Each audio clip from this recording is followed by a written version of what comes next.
Oh, hello, and we are back with our UFC 280 World Tour. We're going to now be looking at the co-main event of UFC 280 for the UFC Bantamweight title.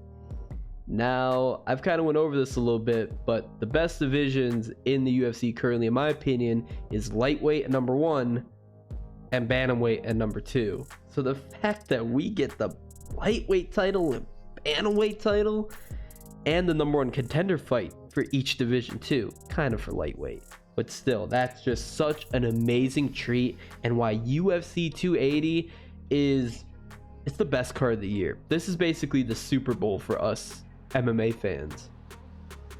So we're going to be looking at the bantamweight title fight, the co-main. Aljamain Funkmaster Sterling versus DJ Dillashaw or Killashaw. I'm gonna be perfectly honest with you, I don't like either of these guys. I know that's gonna be blasphemous in the eyes of many, but I'm gonna be honest with you, I don't like Aljamain Sterling. Now, not for taking the W against Petr Yan in his fight against him, not how he won the title, but how he acted after winning the title. He got kneed. He took the W. You know what? Fine. Respect that. But then how he was acting after it. Like, first he threw off the belt. He was crying. You know what? You earned my respect for that. Then he's all like, oh, I'm the champ. He's taking pictures with the belt. He's acting like he's the big shot around here. I hated that. That was... ugh. And then the second fight, boring. He fought that so safe. He fought that so... he just backpacked him. Yes, it's effective. It may not have been exciting, but it's effective, and it got him that W. I don't care, man. I'm not a fan of it. And then he's going to be fighting TJ Dillashaw, the CEO of EPO. literally was banned for drug use and then came back. Like, yeah, he beat Corey Sandhagen, but while a lot of people thought the Aljamain versus Petr Yan fight too, a lot of people thought Yan got robbed, I thought it was close enough to give the decision to Aljamain. Corey Sandhagen versus TJ Dillashaw, I'm sorry, I gave that to Sandhagen. I'm sorry, I think Sandhagen won that. I think that was close to a robbery. But regardless, let's break down these two fighters, because they still are elite, top of the class, regardless of how I feel about them. Aljamain Sterling is going to be the defending champion, 33 years of age, a record of 21 wins, 3 losses, no draws. He has 2 KOs, nothing special there, but 8 submissions, which is very good. 5'7" in height. He's fighting with the orthodox stance, which a 71-inch reach, 1.71 per minute takedown average, and 21.62% significant strike accuracy. We're gonna get into that. He's gonna be the favorite in this matchup. Next, Dillashaw, 36 years of age, important to note. 18 wins, 4 losses, 8 KOs, 3 submissions. They kind of flip-flop in submissions and KOs, which is very interesting to note. He's going to be 5'6" height, so Aljamain Sterling has the height advantage, but not by much. Fighting out of the orthodox stance with a 67-inch reach, 1.63 takedown average, and a 47.75% significant strike accuracy, which is a little bit more in line with what most UFC fighters are, and he's the underdog in this matchup. How's this fight go? Benefits for Aljamain Sterling. He's younger, he's fresher, he fights more. That surgery really helped out his shoulder or whatever it was, and he doesn't have as many issues in regards to his flexibility and movement, and I believe even his weight cut. He's lean, he is cut, he is ripped. That is a physique you want right there.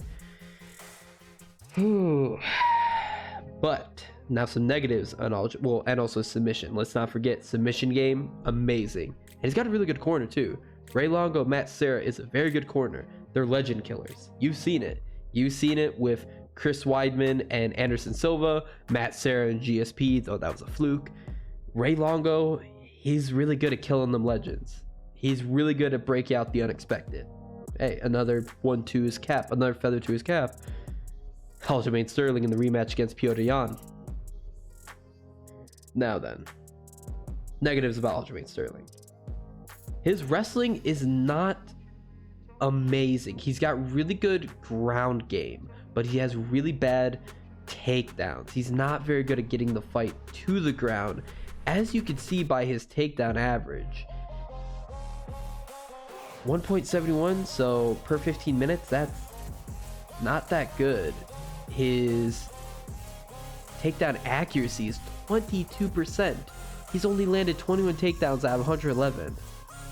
That just proves to you he does not have good takedowns per se, but he's very good at ground control, and he's very good at keeping you on the ground, as seen by his 161 ground strikes and his 153 clinch strikes. Also, one thing to mention, his accuracy. His accuracy is poor, but that's mainly because he has a very unorthodox style, but I'm gonna call it like it is. It's sloppy. It's downright sloppy. He basically, in the first fight against Petr Yan, he just kind of kept crashing into him. He just kind of kept crashing into him, and that's basically all he really did. And that was just so bad. He just kept throwing strikes just to throw them, peppering them, no power into him. If he did put power, he missed it. It's just not that good. And that's why I feel TJ Dillashaw is going to have a massive advantage in the striking. TJ Dillashaw, while he's not going to be some elite, insane, god level striker, he's still got some pretty good striking. He's got some good significant strikes landed. And actually, his takedowns are better. He's landed the same amount of takedowns, the exact same amount, which is very interesting, with far less attempted. But what is TJ's avenue for defeat? Look at his significant wins. I only put Corey Sandhagen on there. That's it. That's the only significant win. Now, when I say significant wins, I mean significant in pertaining to his fight, because TJ Dillashaw has some really good wins in 2018 and 17. And are we really gonna count these two at this point? This is 2022. That's a thing right against TJ. Age. Time off the cage. I don't believe in ring rust, but I sure as hell do believe in you're not active. You are not garnering that skills. Your skills are deteriorating. Not for ring rust, for not being in there, but for not sharpening them as much as you can. Look at this. He fought in 2019 and he got knocked out with a brutal featherweight cut. He got knocked out in 33 seconds. Then he came back and he fought Corey Sandhagen. That was a great fight, but again, like I said, split decision that I put in the way of Sandhagen, and he took some damage there. And then again, that was over a year ago because he got injured in that fight. Layoff, injuries, and age. He's 36. Dial it back 3 years, I give it to TJ, because I feel TJ's skills are better.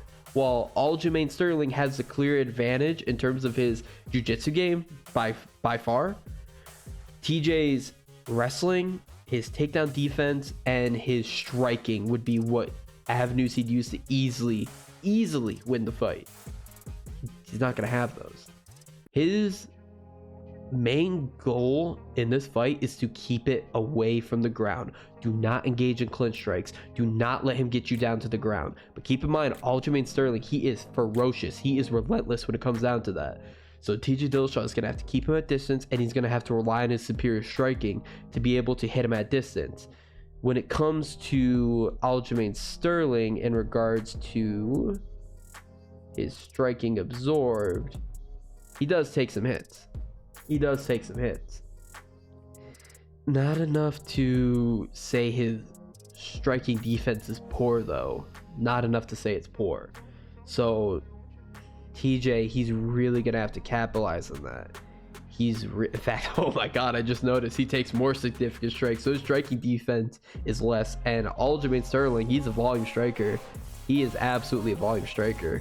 For how much longer TJ's been in the UFC, Aljamain Sterling is catching up to him with significant strikes. So yeah, I think TJ's avenues for victory are not many. They're few and far between. And then if you look at the person that they fought, the sort of common denominator between the two is Corey Sandhagen. Magnificent fighter, great fighter. But let's look at something. Again, split decision for Dillashaw. Aljo took him out in round 1. That's his best win by far. Like, yeah, a lot of people are gonna praise the second fight against Petr Yan. It's a win, valid win. Split decision I could see, but I definitely think Aljamain got the nod. But this is his best win by far.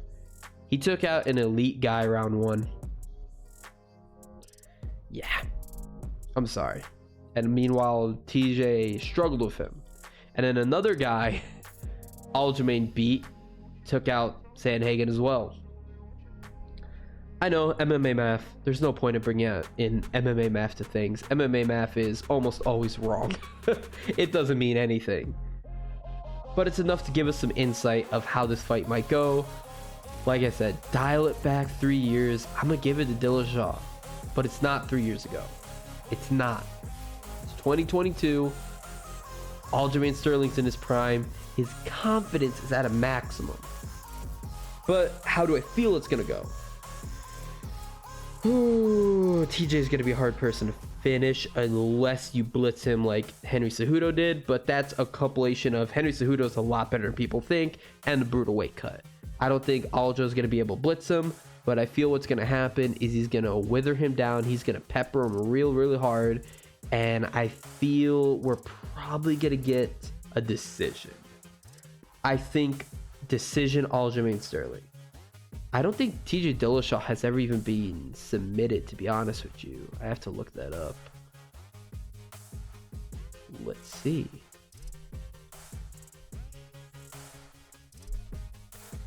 TJ Dillashaw. Oh my god, look how far back we're going. Look how far back we're going. He's been KO'd.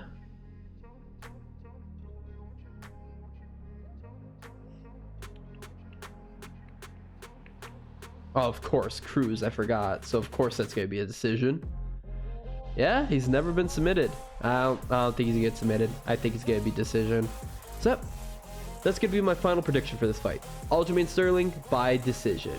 But ultimately, I still think it's gonna be an entertaining fight, and there can be a chance for TJ Dillashaw to pepper it on him and pour on the striking against Aljamain Sterling. Petr Yan came close to finishing him in their first fight, but Petr Yan I feel is a better striker. Not even I feel, he is. Petr Yan is one of the best strikers in the UFC. Wherever the case is, it's going to be a great fight. And this has been Gomi. Bye-bye.